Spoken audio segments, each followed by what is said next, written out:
사도신경으로 신앙 고백합니다. 전능하사 전지를 만드신 하나님 아버지를 내가 믿사오며 그 외아들 우리 주 예수 그리스도를 믿사오니 이는 성령으로 잉태하사 동정녀 마리아에게 나시고 본디오 빌라도에게 고난을 받으사 십자가에 못 박혀 죽으시고 장사한 지 사흘 만에 죽은 자 가운데서 다시 살아나시며 하늘에 오르사 전능하신 하나님 우편에 앉아 계시다가 저희로서 산 자와 죽은 자를 심판하러 오시리라. 성령을 믿사오며 거룩한 공회와 성도가 서로 교통하는 것과 죄를 사하여 주시는 것과 몸이 다시 사는 것과 영원히 사는 것을 믿사옵나이다. 아멘. 찬송가 546장 찬양하겠습니다.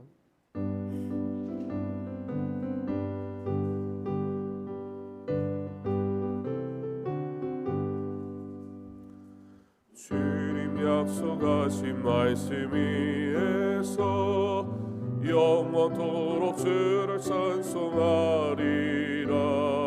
소리 높여 주께 영광 돌리며 약속 믿고 걷게 소리라. 걷게 소리 영원하신 말씀 위에 듣게 소리.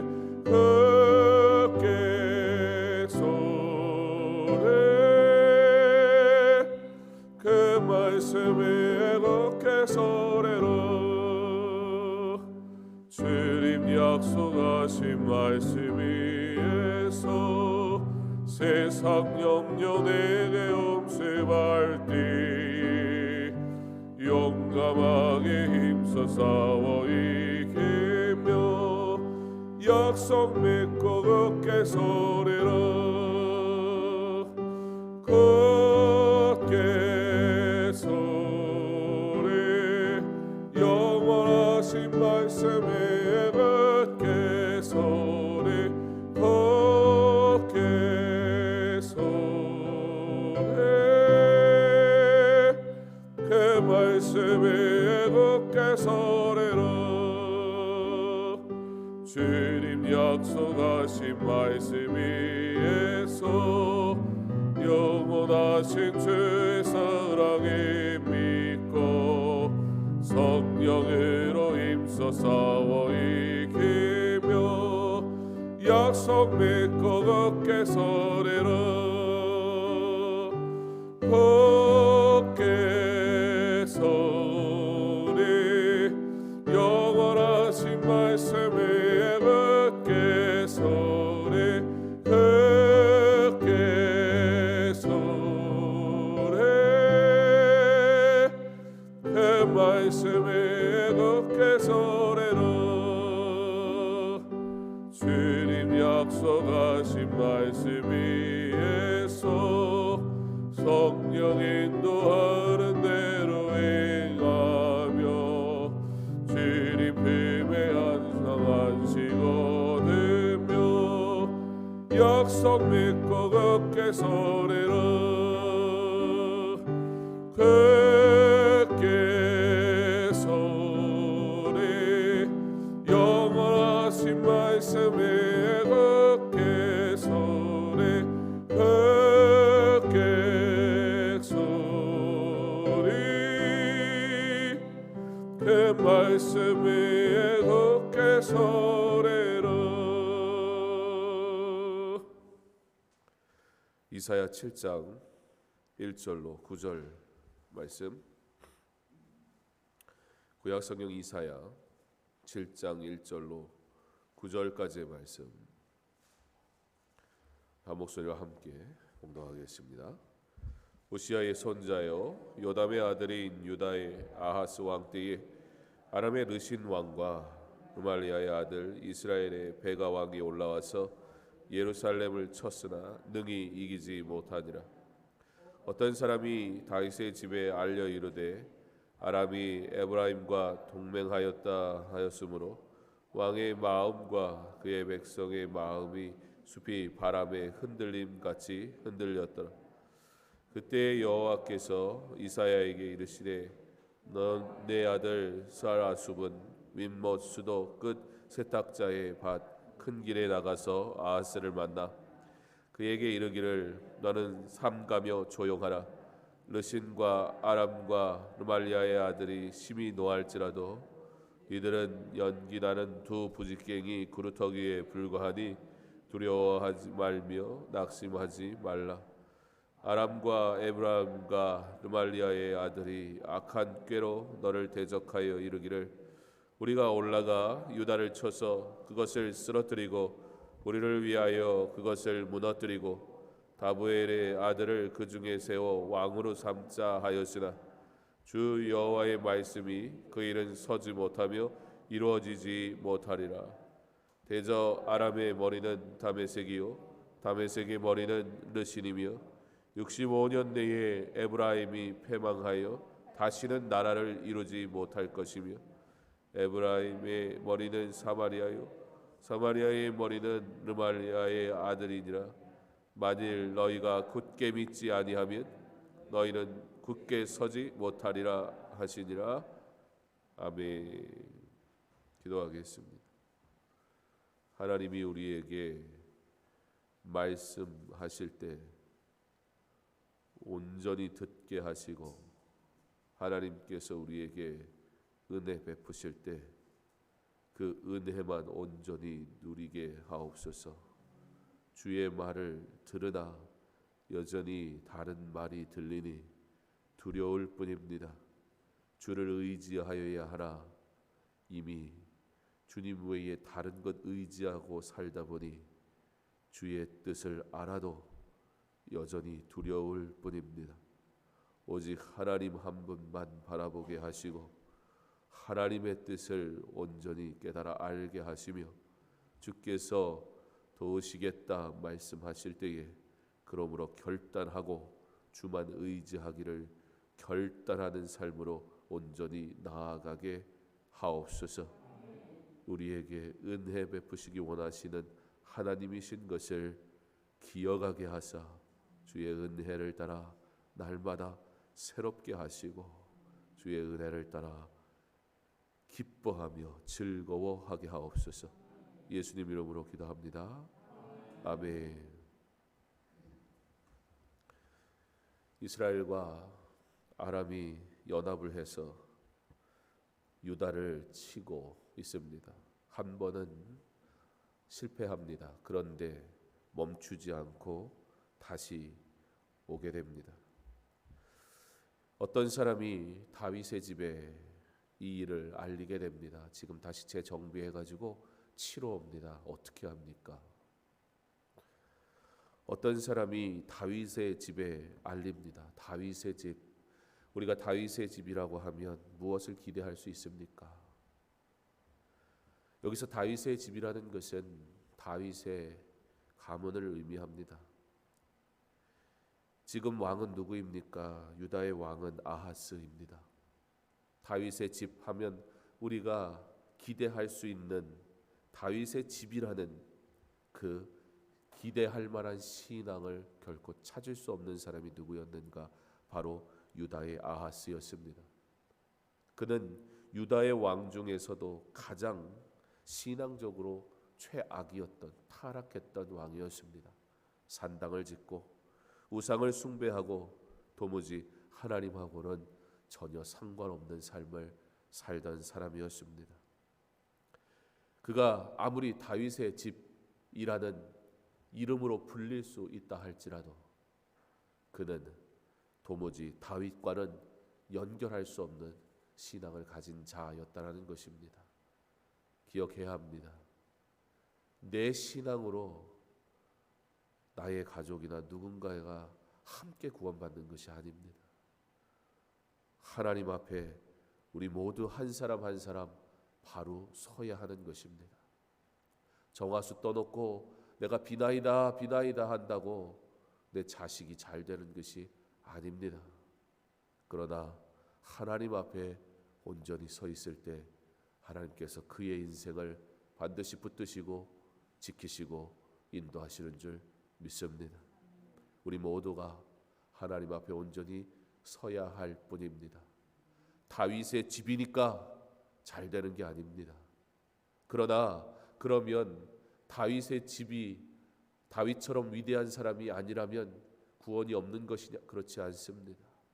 오늘 이사야 선지자를 통해 하나님께서는 그 최악의 인생, 산당을 짓고 우상을 숭배하고 신앙적으로는 가장 최악이었고 타락했던 인생이지만, 하나님은 지금 이사야를 통해 아하스 왕에게 메시지를 전달하고 계세요. 뭐라고 하시냐면, 걱정하지 말아라. 문제는 뭡니까? 하나님의 메시지는 분명하고 하나님의 일하심도 분명하며 하나님의 도우심의 손길은 완전하지만 도무지 그 은혜에 참여하러 하지 않는 것이 문제입니다. 어떻게 하냐고, 큰일 났다고, 다시 쳐들어온다고. 왕의 마음과 그의 백성의 마음이 숲이 바람의 흔들림같이 흔들렸더라. 두려워합니다. 그때 여호와께서 이사야에게 이르시되, 너와 내 아들 스알 아숲은 윗못 수도 끝 세탁자의 밭 큰 길에 나가서 아하스를 만나. 하나님께서 이사야에게 왜 이사야의 아들 스알 야숲을 데리고 가게 하였을까? 우리는 그 의미를 스알 야숲이라는 그 이름의 뜻에서 찾아볼 수 있습니다. 스알 야숲은 남은 자가 돌아온다라는 뜻입니다. 비록 지금은 괴롭고 힘들고 어렵겠지만 여호와 하나님의 도우심의 손길은 멈추지 않으며 반드시 하나님께서 구원하기로 작정한 자를 돌아오게 하실 것이다 라는, 오늘 이사야 선지자를 통해서 아하스 왕에게 하나님은 이와 같은 위로의 말을 전하고 계신 것입니다. 보여지는 것으로 판단하지 마라. 네가 보기에 지금 망할 것 같다 하여도 결코 망하지 않는다. 그 이유는 뭐냐면요, 7절에 있습니다. 주 여호와의 말씀이 그 일은 서지 못하며 이루어지지 못하리라. 무슨 뜻입니까? 아무리 강하다 해도, 아무리 저들이 위협적이고 승리가 저들에게 있어 보인다 할지라도 하나님께서 허락하시지 않으면 안 된다라는 뜻이에요. 왜 그렇습니까? 그들이 지금 누구를 대적하는 것입니까? 바로 하나님의 백성을 대적하고 있기 때문에 그들은 승리할 수 없다라는 거예요. 유다가 그럴 만한 사람들이어서가 아니라는 거예요. 유다가 그럴 만한 나라여서가 아니라는 뜻이에요. 하나님이 택한 자에 대해 괴롭히면 그것은 하나님을 괴롭힌 것과 같은 것이니 하나님이 허락하시지 않는다는 뜻이에요. 그러므로 이것은 확실한 약속이었다는 것입니다. 그러나 들리지 않습니다. 하나님은 남은 자에 대해, 하나님께서 택한 자에 대해, 하나님께서 구원하기로 작정하신 자에 대해 반드시 돌아오게 하시겠다. 이사야의 아들을 함께 데리고 가서 위로의 하나님의 메시지를 전달하게 하십니다. 그러면서 한 가지만 하라고 합니다. 그게 뭐냐면, 너는 삼가며 조용하라. 하나님께 의지하라. 낙심하지 말아라. 두려운 마음 삼가며 조용하라. 여러분, 걱정이 찾아오고 염려가 찾아오면 어떻게 합니까? 호들갑더라. 사람이요, 평정심이 없으면요, 그때부터는 정신산란해지는 거예요. 굉장히 침착해 보이는 사람도요, 그 마음에 두려움과 염려가 가득 차기 시작하면요, 분주해지고요, 그저 없는 걱정거리까지 만들어가지고 걱정하는 게 인생이라는 거예요. 그런데 지금 삼가며 조용하라, 이사야가 말합니다. 두려운 마음, 요동치는 마음, 그를 보면서 뭐라고 얘기하는 거예요? 정신 똑바로 차리라고 얘기하는 겁니다. 두려워하지 말라 말씀합니다. 사랑하는 성도 여러분, 두려움은 무엇입니까? 사실 두려워하지 말라, 염려하지 말라는 말이요, 정말 걱정거리가 왔을 때 그렇게 하고 싶지요. 근데 그게 안 되는 게 문제거든요. 근데 우리가 염려라는 걸 가만히 생각을 해보면 염려는 뭘까요? 큰일 났어요. 큰일 났어요. 내가 해결할 수 있는 문제를 큰일 났어요 한다면 뭐라 그래요? 내가 먼저 뭐라 그래요? 걱정하지 마. 내가 알아서 할 수 있어. 침착하단 말이에요. 그런데 큰일 났어요. 그 소리를 들었는데 어이구 어떡하지? 염려가 되기 시작하면 그거 무슨 얘기예요? 내가 할 수 없는 일이란 뜻이에요. 자, 내가 할 수 없는 일을 염려하지 말라는 건 어떤 것일까요? 내가 할 수 없는 일을 염려하지 않으면 딱 두 가지 할 수 있습니다. 하나는 뭐예요? 포기하는 거예요. 포기하면 염려가 안 돼요. 포기하면 이거는 염려가 안 돼요. 왜냐하면 염려는 뭐냐면 내가 할 수 없는 것인지 내가 너무 잘 아는데 근데 내가 어떻게 해보려고 하는 게 염려하는 거예요. 그런데 내가 할 수 없는 것을 내가 해보려 하지 않는다는 건 포기하는 거예요. 염려하지 않을 수 있는 방법은 두 가지. 하나는 포기하는 것이고 다른 하나가 있는데 그것은 무엇이냐? 맡기는 거예요. 내가 못하니까 그걸 할 수 있는 사람에게 맡기는 거예요. 그래야 더 이상 염려하지 않아요. 포기하지도 않아요. 두려워하지 말아라. 걱정하지 말아라. 우리 주님의 이 말씀은 무엇입니까? 오늘 아하스 왕에게 주시는 하나님의 말씀은 무엇입니까? 유다 백성에게 주시는 하나님의 말씀은 무엇입니까? 염려하지 말아라. 염려하지 말아라. 두려워하지 말아라. 무슨 얘기예요? 나에게 온전히 맡겨라. 그런 뜻입니다.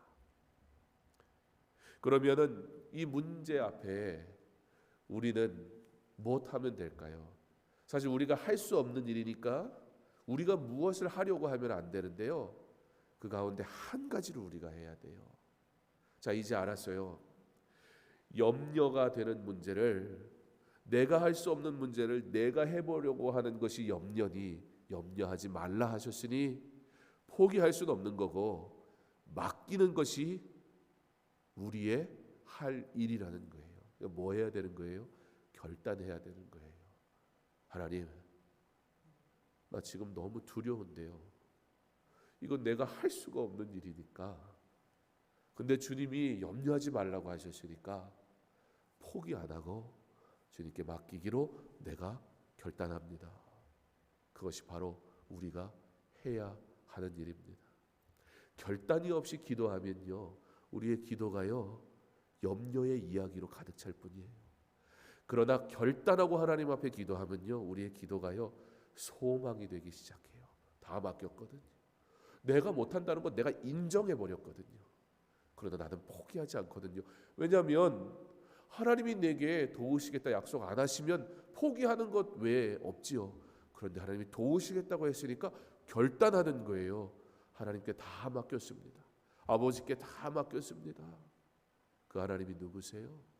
그 하나님은 천지를 창조하시고 그 하나님은 나를 너무나 잘 아시고 그 하나님은 능치 못할 일이 없으신 하나님이라는 것을 내가 믿음으로 결단할 때 그때 우리에게 하이 샬롬 생명과 평강이 임하는 것입니다. 사랑하는 성도 여러분, 우리의 몫이 있습니다. 문제를 어떻게 해보려는 노력, 그게 우리의 몫이 아니라 그 문제가 나는 할 수 없다라고 고백하며 그러므로 하나님 앞에 맡기는 것, 그게 바로 저와 여러분이 해야 하는 결단, 바로 우리의 몫이라는 것입니다. 신앙은 그렇습니다.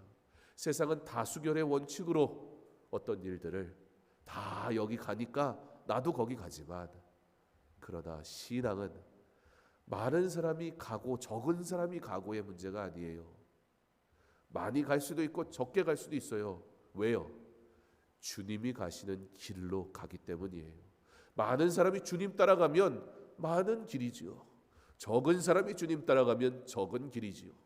그러나 승패가 많으냐 적으냐에 있지 않고 승패는 오직 주를 따라가느냐에 있다라는 라는 것입니다.